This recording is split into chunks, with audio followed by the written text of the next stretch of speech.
as we all know, for 2, 3 decades now, maybe even since the end of the Cold War, which is about 3 decades, there's been a fight against the Judeo-Christian values, Larry, that have formed this country, against secularists, not only here in America but across the globe. But that fight on their part, those culture wars they've started, Larry, they're full of. And by the way, this is all based on an article I read by a guy named Gerard Baker, so I want to give him credit.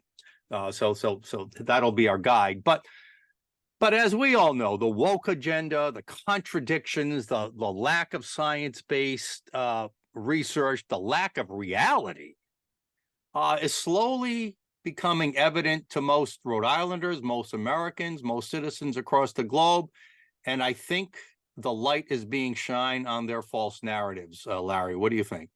Yeah, Sten, I'm exactly old enough that I could just remember the fall of the Berlin Wall. And it seemed like we were entering into this golden age where, there was a lot of people out there. Francis Fukuyama is the famous guy that said history is over, right? So that the great battles of the 20th century are ending and it ended now, and then history was going to stop. But it seems like we're in a historic moment yet again, right? We have found ourselves in a place where the left has become, even though the Soviet Union fell, that they've become more radical here on the ground. I mean, Yeah, you're right. It's a different kind of Cold War now. It's a cultural war. James Lindsay, who we interviewed last week, called it a cultural revolution. They're actually trying to overthrow all the cultural norms that made this country so great, our founding principles. But according to Baker, who wrote the article I referred to, and I think it's interesting, I agree with him.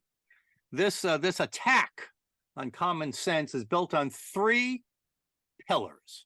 First, globalization over national self-interest. The second pillar is this religion, this almost religious belief in climate catastrophism, right? That somehow climate change is going to be the end of humanity, the end of the earth. We've talked about that plenty. I don't think there's any disagreement there. And the third one we've essentially covered as well, Larry. This wholesale cancellation of our conventional, historical, common sense culture and all the virtues with America's founding principles, that somehow all of that has to be discarded in favor of this woke, progressive idealism that is not based on reality, that is not based on science, and that is dividing our communities. I mean, that's the most, they're all disturbing, but